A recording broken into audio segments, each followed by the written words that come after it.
कैसे हैं आप? आई होप कि आप सब अच्छे होंगे। दोस्तों स्वागत है आपका आपके यूट्यूब चैनल सुपर टीच में।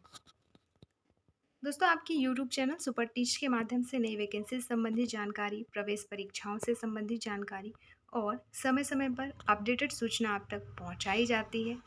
दोस्तों आज की वीडियो में एक नई वैकेंसी के बारे में डिस्कस करेंगे। क्या है वैकेंसी, किन पदों के लिए निकाली गई है, क्या सैलरी रहने वाली है, क्या शैक्षिक योग्यता मांगी गई है, साथ ही एज लिमिट क्या रखी गई है, कैसे आपको आवेदन करना है, क्या ये आवेदन ऑनलाइन होगा या फिर ऑफलाइन, साथ ही सिलेक्शन का प्रोसेस क्या रहने वाला है और सारी की सारी प्रोसेस में हम कवर करने वाले हैं। चलिए शुरू करते हैं और देखते हैं ये वैकेंसी है क्या, किस डिपार्टमेंट के थ्रू निकाली गई है। तो दोस्तों ये जो वैकेंसी है आपका वाणिज्य कर विभाग मध्य प्रदेश द्वारा जारी की गई है। इसका जो ऑफिशियल नोटिफिकेशन है वो 11 जून 2024 को अपलोड की गई है। साथ ही ये जो वैकेंसी है केवल दिव्यांगजन के लिए है। जो भी अभ्यर्थी दिव्यांगजन है उनके लिए ये वैकेंसी निकाली गई है और सिलेक्शन का जो प्रोसेस रहेगा वो रहेगा आपका वॉक इन इंटरव्यू के माध्यम से सिलेक्शन की जाएगी, इंटरव्यू के माध्यम से आपकी। और दिव्यांगजन के लिए ये वैकेंसी है। आवेदन की प्रारंभिक तिथि, अंतिम तिथि, ये सब देखेंगे हम आगे। वीडियो अंत तक जरूर देखिएगा ताकि सारी इन्फॉर्मेशन आपको एक ही वीडियो में मिल पाए।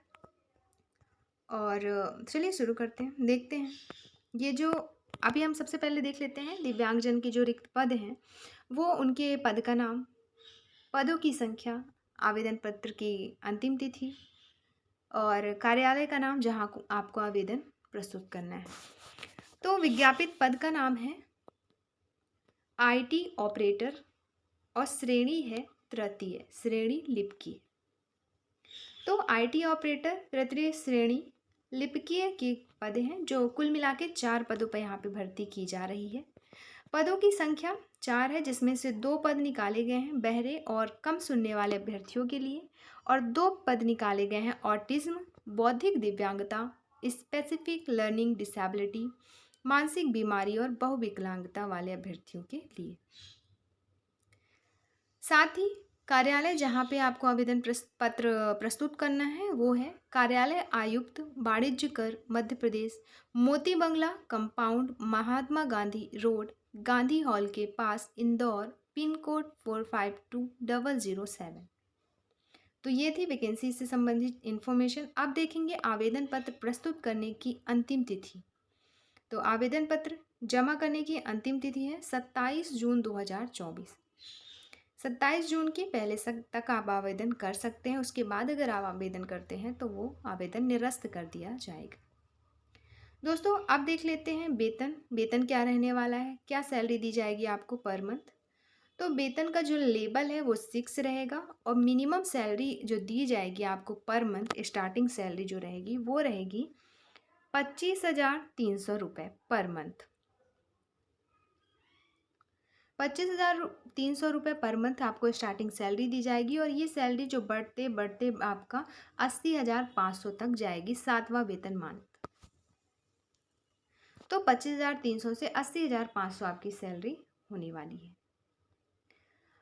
ये जो भर्ती की जा रही है आपकी वो 3 वर्ष की परिवीक्षा अवधि के लिए की जा रही है तथा परिपत्र के अनुसार स्टाइपेंड के रूप में वेतन देय होगा आपको और 3 वर्ष के लिए वैकेंसी में आपकी नियुक्ति की जा रही है। अब हम देखेंगे शैक्षणिक योग्यता। जो शैक्षणिक योग्यता क्या तय की गई है यहाँ पे, तो शैक्षणिक योग्यता दोस्तों हायर सेकेंडरी स्कूल सर्टिफिकेट परीक्षा 10+2 प्रणाली से हायर सेकेंडरी परीक्षा पुरानी पद्धति से उत्तीर्ण होने के साथ साथ AICTE द्वारा मान्यता प्राप्त किसी संस्था से कंप्यूटर साइंस तथा इंजीनियरिंग या सूचना प्रौद्योगिकी में 3 वर्षीय डिप्लोमा मांगा है। तो आपका 12th आपके पास होना चाहिए और 3 वर्षीय डिप्लोमा किस क्षेत्र में, कंप्यूटर साइंस या फिर इंजीनियरिंग या फिर सूचना प्रौद्योगिकी के क्षेत्र में, या फिर हायर सेकेंडरी स्कूल सर्टिफिकेट परीक्षा 10+2 प्रणाली से या हायर सेकेंडरी परीक्षा पुरानी प्रणाली से उत्तीर्ण होने के साथ मान्यता प्राप्त संस्थान से कंप्यूटर में 1 वर्ष का डिप्लोमा तथा राज्य अथवा केंद्रीय सरकार संगठन में नेटवर्किंग तथा इंटीग्रेटेड कंप्यूटर सिस्टम में कार्य करने का 3 वर्ष का अनुभव आपके पास होना चाहिए। या तो ये जो पहले हमने देखा वो आपके पास योग्यता होनी चाहिए, या फिर आपके पास 12th 1 वर्ष का कंप्यूटर डिप्लोमा और साथ ही 3 वर्ष का अनुभव ये होना चाहिए। इन दोनों ही स्थिति में आप आवेदन कर सकते हैं। फिर आगे दिया है मध्य प्रदेश शासन समान प्रशासन विभाग मंत्रालय भोपाल के परिपत्र क्रमांक, जो कि ये है आपका विज्ञान और प्रौद्योगिकी विभाग द्वारा आयोजित कंप्यूटर दक्षता प्रमाणीकरण परीक्षा, जो आपका CPCT होता है, वो क्वालिफाई होना चाहिए, तो आप आवेदन कर पाएंगे। तो ये सारे डिग्रियां डिप्लोमा, जो पहला आपका 12th और कंप्यूटर डिप्लोमा या 3 वर्षीय डिप्लोमा आपका इन क्षेत्रों में, या फिर 12th 1 वर्ष का कंप्यूटर डिप्लोमा और 3 वर्ष का अनुभव, ये होना ही चाहिए। साथ ही दूसरा आपका CPCT क्वालिफाई होना चाहिए।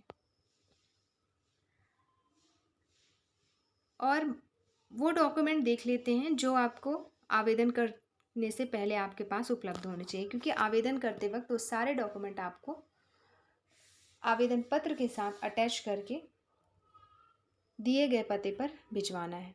तो जैसा हम बात कर रहे थे कि ये क्या आवेदन आपका ऑफलाइन है कि ऑनलाइन करना होगा, तो आपको आवेदन जो है ऑफलाइन करना होगा। पता दिया गया है, वहाँ पे आपको डाक के द्वारा भेजना होगा या फिर खुद जाना होगा वहाँ पे आवेदन पत्र जमा करने के लिए। तो ऑफलाइन है आवेदन की प्रोसेस। क्या दस्तावेज हैं जो आपके पास आवेदन से पहले होने चाहिए, वो देख लेते हैं।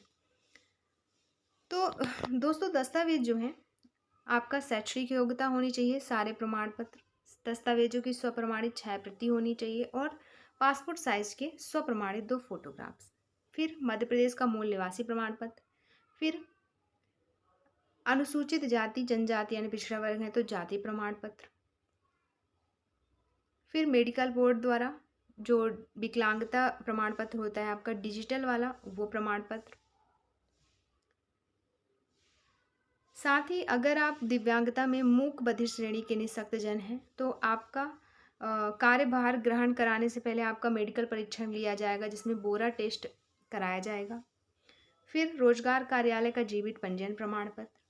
फिर आपका अगर विवाह हो गया है तो विवाह के नियत लिए जो नियत की गई न्यूनतम आयु है, विवाह पूर्व जो आवेदक, तो आयु से पूर्व जो विवाह करने वाले आवेदक हैं उनकी नियुक्ति के लिए वो पात्र नहीं होंगे।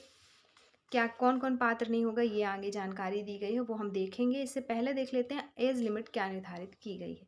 दोस्तों, एज लिमिट की बात करें तो एज लिमिट तय की गई है न्यूनतम 18 अधिकतम 45। यदि आपकी उम्र 18 वर्ष से 45 वर्ष है तो आप आवेदन कर सकते हैं।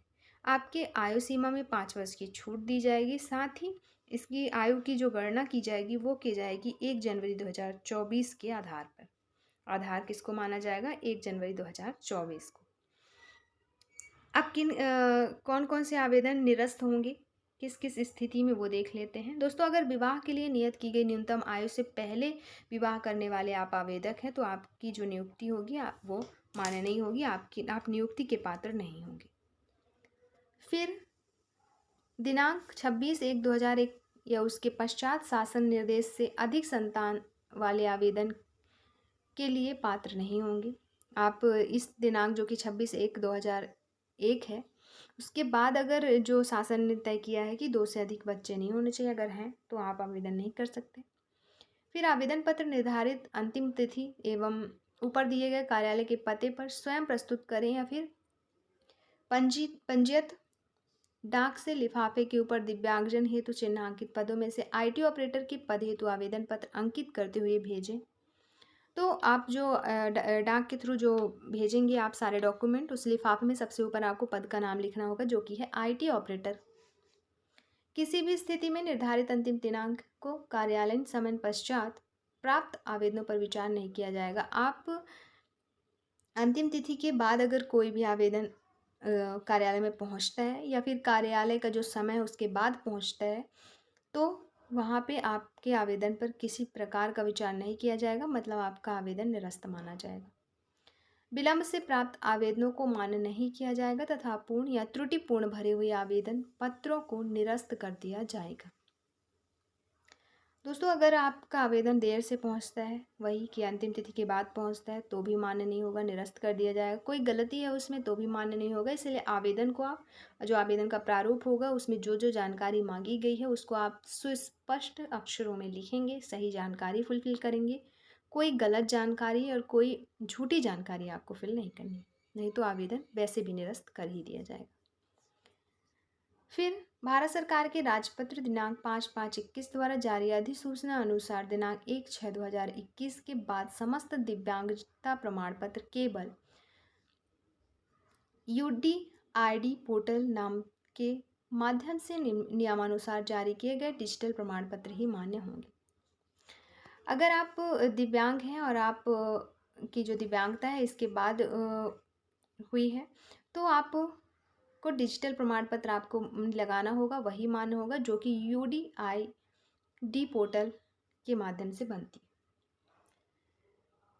अगला है, यदि आप कोई गलत जानकारी, भ्रामक जानकारी, असत्य मिथ्या जानकारी प्रस्तुत करते हैं, दस्तावेज पर लगाते हैं, तो आपकी नियुक्ति निरस्त कर दी जाएगी। जब भी आप के बारे में ये जानकारियाँ पता चलेगी कि आपने गलत जानकारी दी, भले ही क्यों नियुक्ति हो गई हो फिर भी।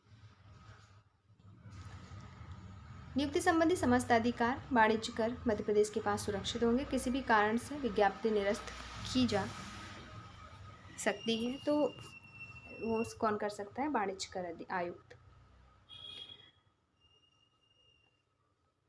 अब बात करें कि आपको ये आवेदन पत्र प्राप्त कहाँ से होगा, जिसे आप फिल करके डाक के थ्रू भेजेंगे। तो दोस्तों, ये आवेदन पत्र या तो आप कार्यालय का जो पता दिया गया है, कार्यालय में जाके डायरेक्ट वहाँ से लेकर फिल करके आप जमा कर सकते हैं, वहाँ से भी आवेदन पत्र मिल जाएगा। साथ ही जो कि वेबसाइट दी है, वेबसाइट है आपका www.mptax.mp.gov.in से भी आप आवेदन पत्र का प्रारूप डाउनलोड कर सकते हैं। फिल करेंगे, सारे डॉक्यूमेंट लगाएंगे और फिर लिफाफे में पैक करके उसको दिए गए पते पर भेजेंगे। तो जो प्रारूप है आप या तो वेबसाइट के थ्रू प्राप्त कर सकते हैं या फिर कार्यालय से, कार्यालयीन समय में।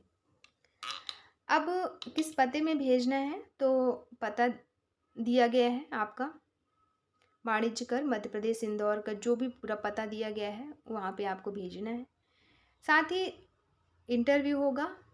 जब आप इंटरव्यू में चयन हो जाएंगे, आपका चयन इंटरव्यू के माध्यम से हो जाएगा, इसके बाद आपको जो सूचना दी जाएगी वो दी जाएगी, जो आप आवेदन पत्र में जो रजिस्टर्ड ईमेल आपने दर्शाया है, व्हाट्सएप नंबर जो दिया है उसके माध्यम से, व्हाट्सएप के माध्यम से आपकी जानकारी दी जाएगी कि आप क्वालिफाई हो गए। भर्ती प्रक्रिया के संबंध में शर्तें नियमों में यदि कोई परिवर्तन किया जाता है तो वो आपको वेबसाइट के माध्यम से ही जानकारी मिलेगी, समाचार पत्र में प्रकाशित नहीं की जाएगी, केवल विभाग की जो उक्त वेबसाइट है उस पर अपलोड की जाएगी। अब हम देख लेते हैं यहाँ पे जो आवेदन का प्रारूप दिया गया है IT ऑपरेटर पद के लिए, दिव्यांग जन के लिए आवेदन का जो प्रारूप है इसमें फ़ोटो मांगी गई है स्वप्रमाणित, फिर प्रति जहाँ आपको भेजनी है, सारे एड्रेस पता जो जहाँ पे आपको भेजना है, फिर पद का नाम जैसे IT ऑपरेटर, आवेदक आवेदिका का नाम हिंदी में, अंग्रेजी में तो फिर कैपिटल अक्षरों में, फिर आपका लिंग, फिर पिता पति माता का नाम, वर्तमान स्थिति, स्थायी निवास, mobile number, WhatsApp number, email ID, जन्मतिथि शब्दों में, अंकों में, फिर आपका आयु की गणना जिस तिथि के अकॉर्डिंग कर रहे हैं तो कितने वर्ष, कितने माह, कितने दिन के हैं वो, मूल निवासी हैं मध्य प्रदेश के हैं तो हाँ, तो फिर हाँ लिखकर और आपको डॉक्यूमेंट भी लगाना है। फिर आपका जन्म स्थान, ग्राम, शहर, जिला, राज्य का नाम लिखना है। फिर बाकी की सारी इन्फॉर्मेशन जो जो इसमें मांगी गई है वो आपको लिखनी है। लास्ट में शैक्षिक योग्यता मांगी गई है, जो जो शैक्षिक योग्यता मांगी गई है वो आपको उसके कहाँ से आपने पढ़ाई की है, किस वर्ष में पढ़ाई की है, बोर्ड का नाम क्या है, पूर्णांक, प्राप्तांक, विषय, प्राप्तांक का प्रतिशत, ये सारी इन्फॉर्मेशन आपको भरनी है। साथ में एक स्व घोषणा करके जिसमें आपका नाम, पिता का नाम, निवास, जिला, हस्ताक्षर वगैरह ये सब आपको कंप्लीट करना है। और करने के बाद लिफाफे में पैक करके, लिफाफे के ऊपर पद का नाम, सारा पता लिख के आपको या तो खुद कार्यालय में जमा करना है या डाक के थ्रू भेजना है। अंतिम तिथि के पहले आपको ये सारी चीज़ें कंप्लीट करके, सारे डॉक्यूमेंट लगा करके भेज देना है। तो ये थी जानकारी दोस्तों इस वैकेंसी से संबंधित। जो भी अभ्यर्थी योग्य हैं आवेदन कर सकते हैं। साथ ही अपने दोस्तों को ज़रूर बताएं। और वीडियो अच्छी लगी हो तो लाइक करें, चैनल को सब्सक्राइब करें। वीडियो देखने के लिए आपका बहुत बहुत शुक्रिया। और अगर आपको ये PDF चाहिए तो डिस्क्रिप्शन बॉक्स में टेलीग्राम चैनल की लिंक दी गई है, जिसे आप ज्वाइन कर लीजिए। ज्वाइन करते ही जहाँ पे ये वीडियो शो हो रहा होगा वहीं पे जस्ट नीचे PDF भी होगा, जिसे आप डाउनलोड कर लीजिएगा, या फिर आप वेबसाइट में जाकर भी PDF डाउनलोड कर सकते हैं, नोटिफिकेशन डाउनलोड कर सकते हैं। तो अगर आप आसान तरीके से डाउनलोड करना चाहते हैं तो टेलीग्राम चैनल को ज्वाइन कर लें और वहाँ से PDF डाउनलोड हो जाएगा। साथ ही कोई और इन्फॉर्मेशन चाहिए तो आप कमेंट में ज़रूर बताएं। किसी तरह की समस्या है वैकेंसी से रिलेटेड, इस वैकेंसी से रिलेटेड कोई और चीज़ें जाननी है आपको, वो आप कमेंट में बताएं। वीडियो देखने के लिए आपका बहुत बहुत शुक्रिया।